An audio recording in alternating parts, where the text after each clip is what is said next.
Halo praktikan PTT 1 tahun 2025. Pada kesempatan kali ini, kami akan menjelaskan terkait perhitungan dan pembahasan yang akan dilakukan pada modul antropometri. Nah, pada modul antropometri, kita akan menggunakan 4 perhitungan. Yang pertama itu ada uji normalitas data, uji keseragaman data, uji kecukupan data, dan persentil. Nah, untuk yang pertama ada uji normalitas data, yaitu kita bertujuan untuk menguji apakah data yang sudah kita observasi tersebut berasal dari populasi yang berdistribusi normal atau tidak. Nah, untuk langkah pertama, kita perlu menginput data yang sudah kita dapatkan pada tabel. Setelah kita input, lalu kita akan menyusun dari yang terkecil hingga terbesar. Itu dengan cara kita blok, lalu kita klik kanan, dan di-sort dari terkecil hingga terbesar. Selanjutnya kita akan memberi nomor untuk setiap datanya, dari yang pertama hingga terakhir.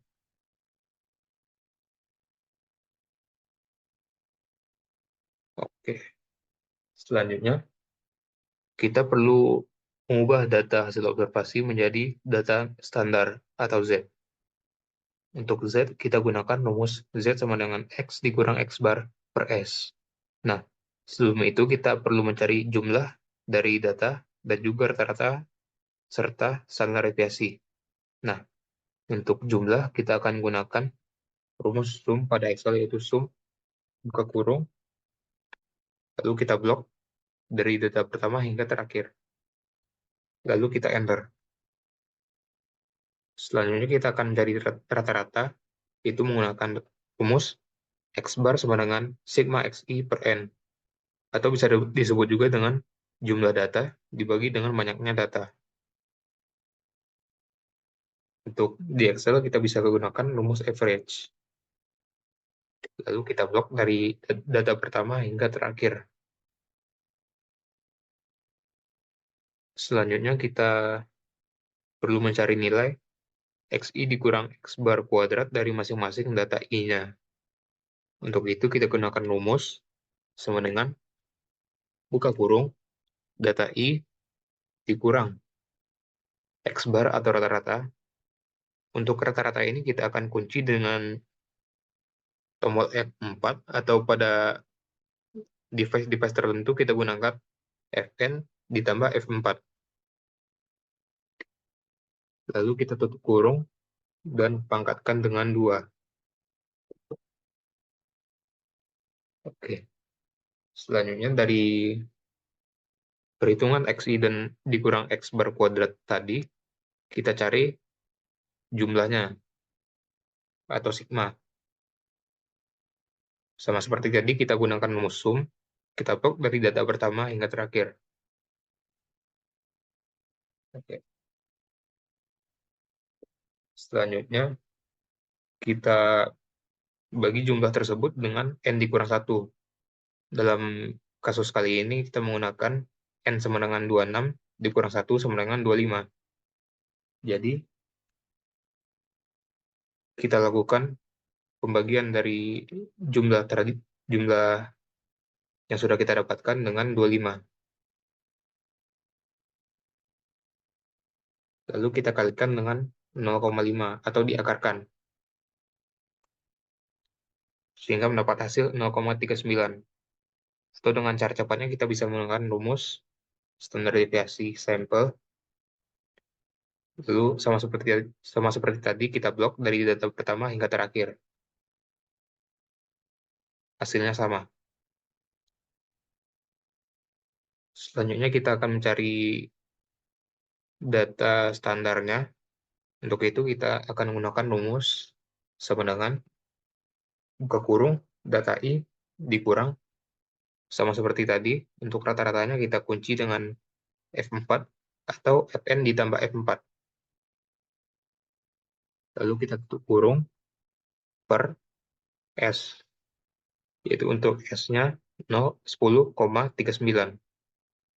Untuk S-nya juga kita kunci dengan F4 atau F4 ditambah Fn.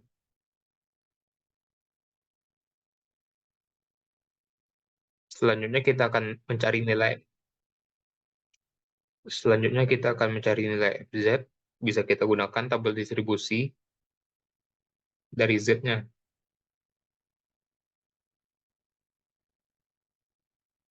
Itu bisa kalian search pada Google, atau pada Excel bisa kita gunakan rumus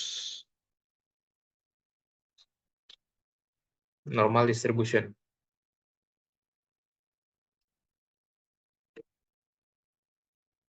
Lalu kita klik pada nilai Z tadi.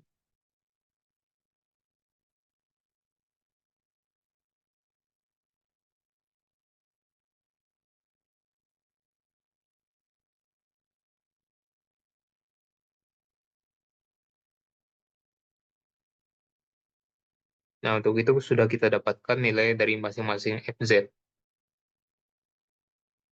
Selanjutnya kita akan mencari SZ, yaitu menggunakan rumus if. Lalu buka kurung. Untuk logical test-nya, jika data ke I sama dengan data selanjutnya,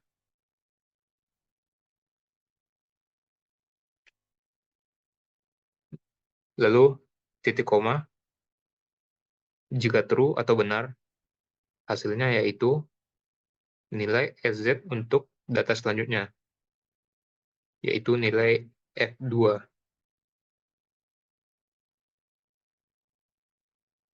Maaf, F5. Lalu jika salah, maka nilainya yaitu nomor data dibagi dengan jumlah banyaknya data.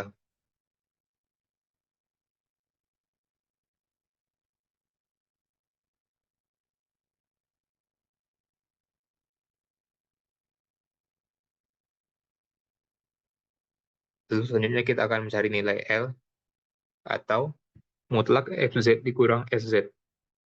Nah, untuk mutlak bisa kita gunakan rumus absolut, buka kurung,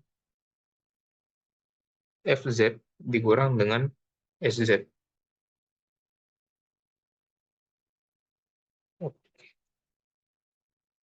Nah, selanjutnya untuk mencari L hitungnya, bisa kita gunakan L tertinggi dari data yang sudah kita observasi. Nah, untuk itu bisa kita gunakan rumus sama dengan nilai maksimum, lalu kita blok untuk hasil FZ dikurang SZ tadi. Nah, kita dapatkan hasil 0,1016.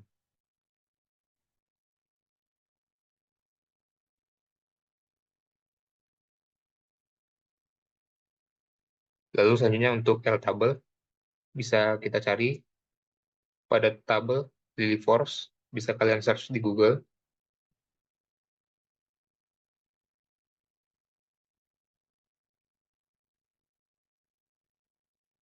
Nah, tadi untuk N-nya kita gunakan 26. Jadi untuk 26 bisa kita gunakan pada tingkat ketelitian 0,05, yaitu 0,886 dibagi dengan akar N, atau 26. Jadi kita cari pada Excel.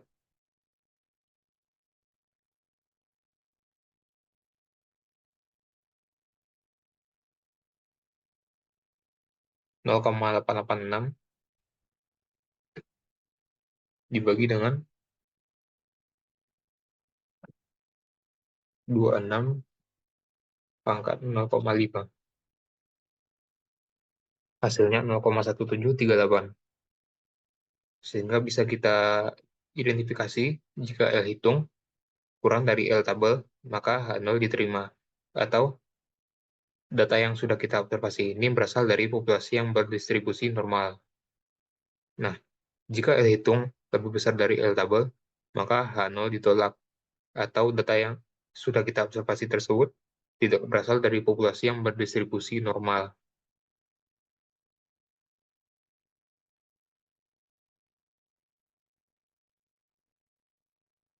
Selanjutnya untuk yang kedua, yaitu uji keseragaman data. Nah, untuk uji keseragaman data, kita bertujuan untuk menguji apakah data yang sudah kita observasi tadi itu seragam atau berada di bawah batas kendali. Maaf, untuk data observasi tersebut itu seragam atau berada di dalam batas kendali, yaitu batas kendali atas dan batas kendali bawah. Nah, untuk batas kendali atas, kita gunakan rumus sama dengan X bar ditambah 3 dikali S. Untuk X bar yaitu 158,962 ditambahkan dengan 3 dikali untuk S atau standar deviasinya itu 10,39.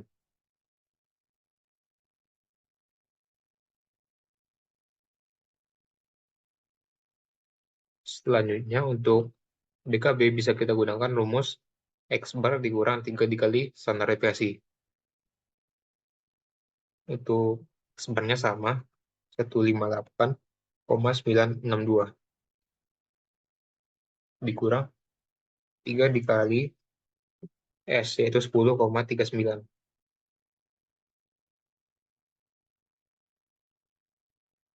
Selanjutnya bisa kita drag saja untuk BK dan BKB-nya, agar kita bisa menghasilkan grafik dari uji keseragaman data tersebut.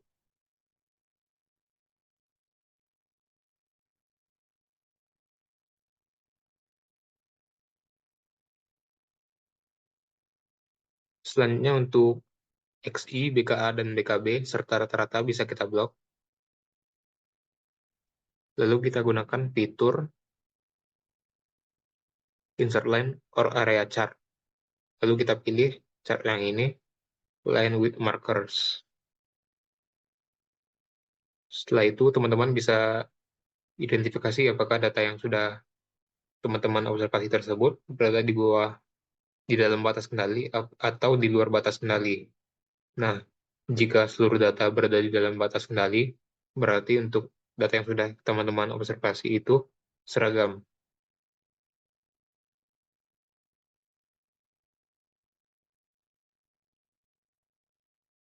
Selanjutnya untuk uji kecukupan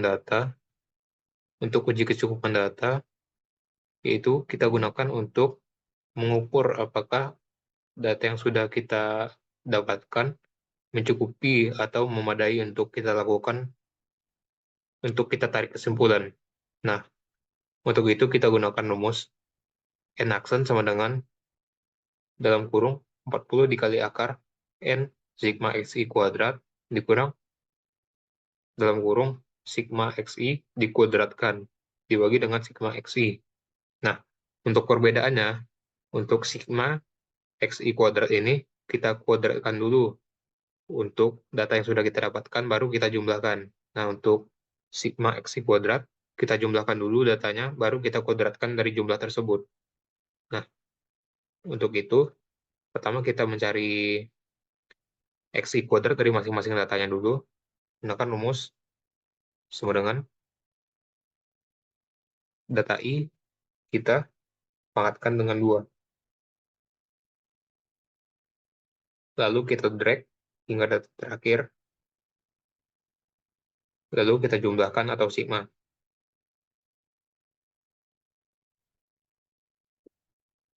Lalu kita blok datanya. Selanjutnya kita mencari kuadrat dari jumlah XI atau seluruh datanya.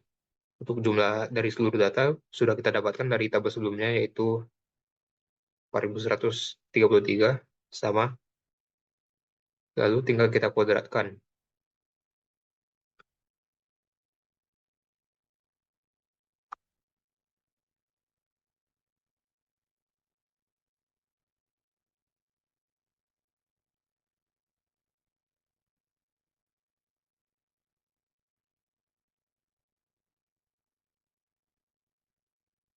Oke, selanjutnya untuk perhitungan selanjutnya bisa kita cari dulu yang di dalam akar, itu sama dengan square root buka kurung N. Ini dalam kasus ini yaitu 26 dikali sigma XI kuadrat.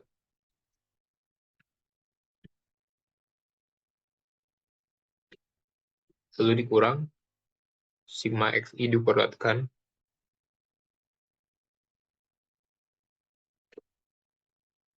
lalu tutup kurung.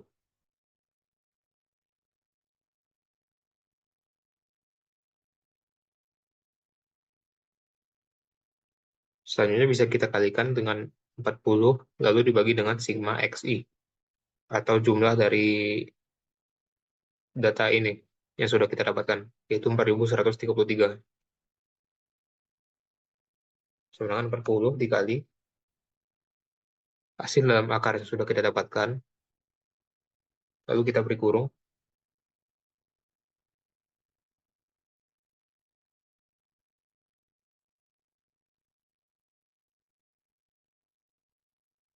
dibagi dengan sigma XI, atau jumlah tadi.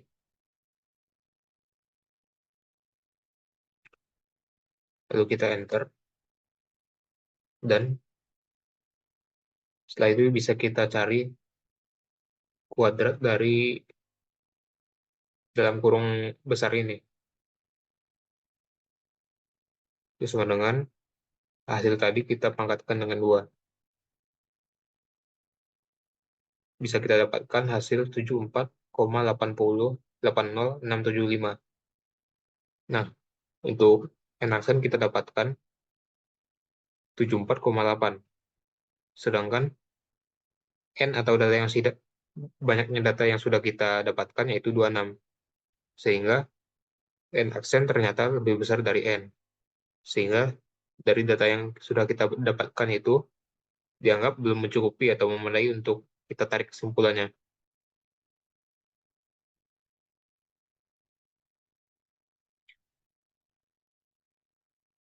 Oke, selanjutnya untuk persentil.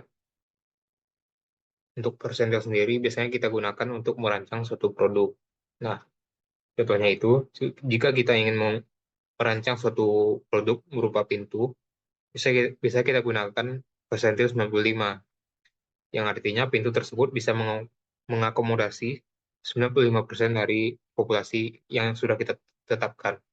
Nah, untuk perhitungan sendiri bisa kita lihat tertera pada modul antropometri yang sudah dibagikan, yaitu misal untuk persentil 1, kita gunakan rumus X bar dikurang 2,325 dikali dengan standar deviasi yang sudah kita dapatkan dari perhitungan-perhitungan sebelumnya.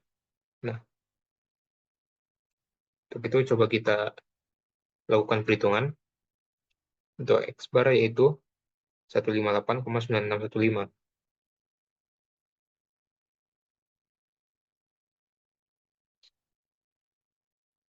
Lalu dikurang dengan 2,325 dikali dengan standar deviasi yaitu 10,3839.